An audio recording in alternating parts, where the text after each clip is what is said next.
makhraj pertama yang akan kita bahas kali ini, yakni apa? Makhraj al-jauf. Nah, sudah disampaikan di video sebelumnya bahwa al-jauf ini adalah makhraj gabungan antara rongga mulut dan rongga tenggorokan. Jadi ini adalah makhraj yang paling panjang. Nanti insyaallah kita kemudian akan mengenal bahwa ini adalah salah satu makhraj muqaddar. Ya. Itu salah satunya, tetapi ini insyaallah akan kita bahas di materi selanjutnya begitu. Ya. Huruf yang keluar dari makhraj ini ada 3, ya tadi sudah disebut juga. Tentunya ini catatannya wajib disertai dengan syarat-syaratnya. Ya, wajib disertai dengan syarat-syaratnya. Dan harap diingat terlebih dahulu ini, yakni huruf pertama, yakni huruf alif. Ini adalah huruf unik. Kenapa? Karena huruf ini itu kondisinya selalu mati, ya, selalu mati. Dia bisa dibaca kalau ada huruf sebelumnya dan itu pun apa? Berharokat fathah. Itu harus bisa dibaca. Jadi tidak pas kalau nanti kita kemudian mengatakan alif yang berharokat sukun. Nah, itu tidak bisa. Ya. Atau alif, ya, alif yang bersukun. Nah, itu tidak usah. Jadi cukup apa? Cukup alif saja. Kenapa demikian? Ya, karena memang sukun itu adalah lawan dari harokat. Jadi tidak boleh mengatakan berharokat sukun. Secara makna saja sudah beda, ya. Jadi sukun itu artinya diam, ya. Harokat itu artinya gerak. Ya, sehingga kan ini ya sudah berlawanan ya dari segi maknanya, sehingga tidak bisa digabung begitu dalam pemakaiannya. Ya. Kalau dengan pendekatan bahasa kita, ya pendekatan dalam bahasa kita, maka sukun ini mewakili huruf-huruf konsonan, huruf-huruf mati, sedangkan harokat itu mewakili huruf-huruf vokal. Ya, kurang lebih ya mirip seperti itu begitu. Ya, itu hanya pendekatan saja, ya. Baiklah, huruf yang pertama itu adalah huruf alif mad. Syaratnya lah begitu. Ya, jadi harus disebut syaratnya. Syaratnya adalah apa? Ada alif, kemudian sebelumnya ada huruf berharokat fathah. Itu pertama. Kemudian yang kedua adalah waw mad, yaitu waw sukun dengan syarat sebelumnya ada huruf berharokat dhammah. Ya, huruf berharokat dhammah. Nah, di sini kalau dalam penulisan, ya, menurut standar Madinah, mushaf Madinah, itu biasanya sukunnya memang ditulis, maaf, wawunya ya ditulis tanpa sukun, ya, sukunnya dihilangkan. Karena ketika sebelumnya ada dhammah, maka ini sudah otomatis panjang, ya, otomatis wawunya ini mati sehingga dibaca mat begitu. Ya. Nah, ini juga terjadi pada huruf yang terakhir, yakni huruf ya mat. Dan syaratnya tentunya adalah apa? Sebelumnya ada huruf yang berharokat sejenis, yaitu huruf kasrah. Ya, kasrah itu sejenis dengan ya. Dan perlu kita pahami juga bahwa ulama bahasa itu mengatakan bahwa fathah, ya, itu adalah anaknya alif, ya, bintul alif.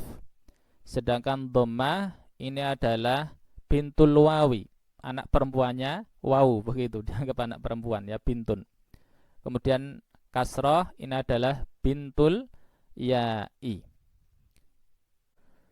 Kemudian kita langsung saja lihat matannya, ya. Lanjutan dari yang tadi, yakni bait ke-10.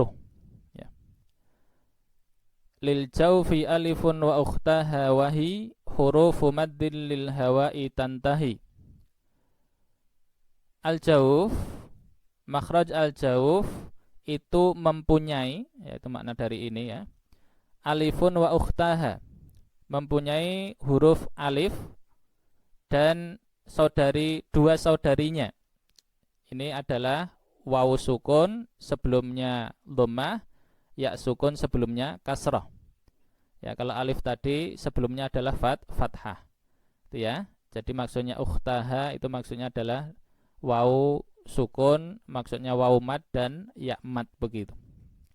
Wahi hurufu maddin. Dan ketiga huruf ini disebut dengan huruf-huruf mad. Huruf-huruf yang menandakan bacaan panjang. Lil hawa'i tantahi, maknanya adalah bahwa ketika mengucap huruf mad ini, maka huruf-huruf ini dibaca terus ya sampai hilang, lama-lama hilang. Jadi tidak ada batasnya. Tidak boleh kita membacanya ba, bu, bi, itu tidak bisa. Ya, tidak boleh. Ya, karena akan menyalahi kaidah dari pembacaan huruf mad ini. Akhirnya kalau kita membacanya seperti tadi itu kita menambahkan huruf apa? Huruf hamzah mati ya, huruf hamzah mati. Dan dalam lahjah bahasa Indonesia, logat bahasa Indonesia itu ada yang seperti itu, yaitu harus dilatih untuk dijauhi dan ditinggalkan. Selanjutnya ini ada catatan sedikit ya, 3 poin begitu terkait dengan pembacaan huruf mad atau makhraj al-jauf. Yang pertama ya, ini kami bacakan, makhraj dari ketiga huruf mad itu adalah sepanjang rongga tenggorokan dan rongga mulut yang dinamakan dengan al-jauf ya.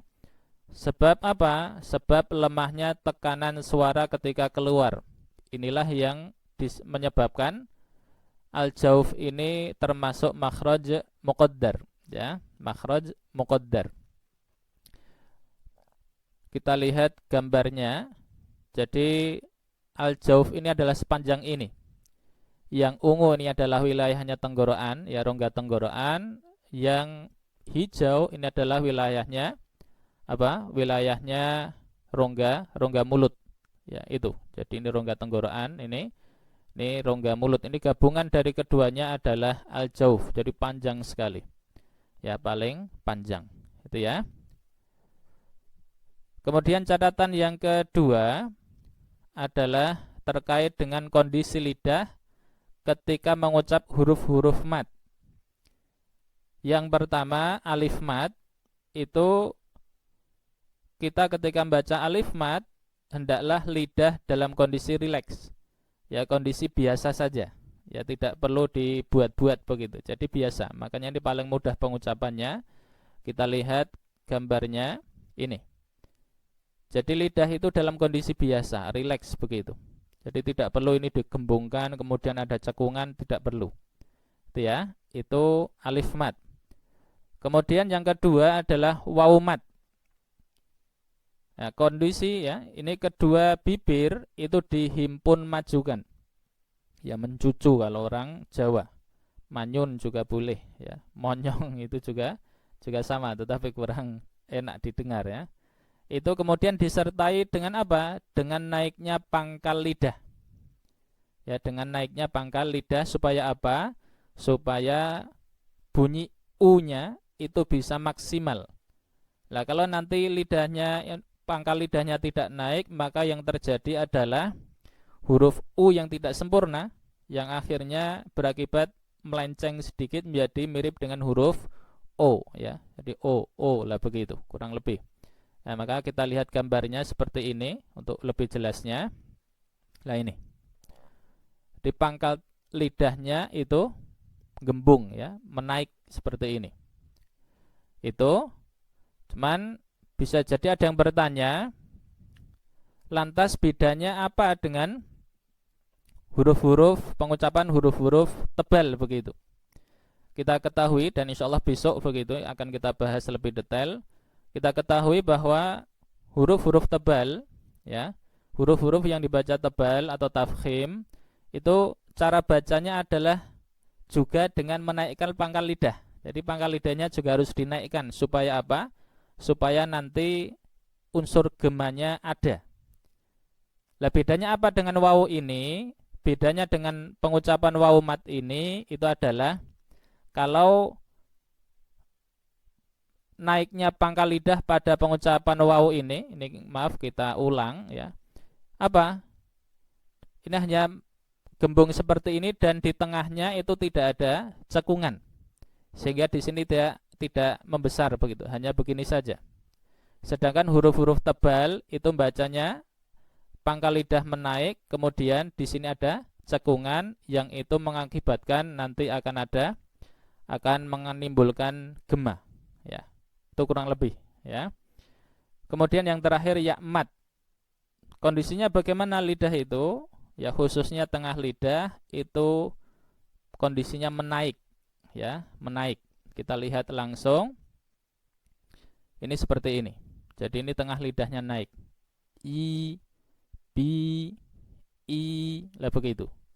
Lah ini kalau lidahnya pangkal lidah, maaf, tengah lidahnya tidak menaik seperti ini, tidak maksimal, maka yang terjadi adalah bunyi yang keluar itu mirip dengan huruf e, ya, bismillahi begitu. Gitu ya. Baik. Kita lanjutkan ke catatan yang ketiga, yakni wawu dan ya yang bukan mat, ya, bukan yang ini, ya, itu mempunyai makhraj khusus. Sebab keluarnya disertai dengan tekanan yang kuat pada makhrajnya. Ya, dengan kata lain, wawu dan ya yang biasa, yang bukan mat, itu termasuk dalam makhraj muhaqqaq, lawan dari makhraj muqaddar yang memang itu tekanannya itu lemah ya ketika keluar melewati makhrajnya begitu. Sedangkan yang muhaqqaq itu tekanannya adalah kuat. Itu ya. Nah, itu catatan untuk makhraj al-jauf dan pengucapan huruf-hurufnya, yakni 3 buah huruf mad.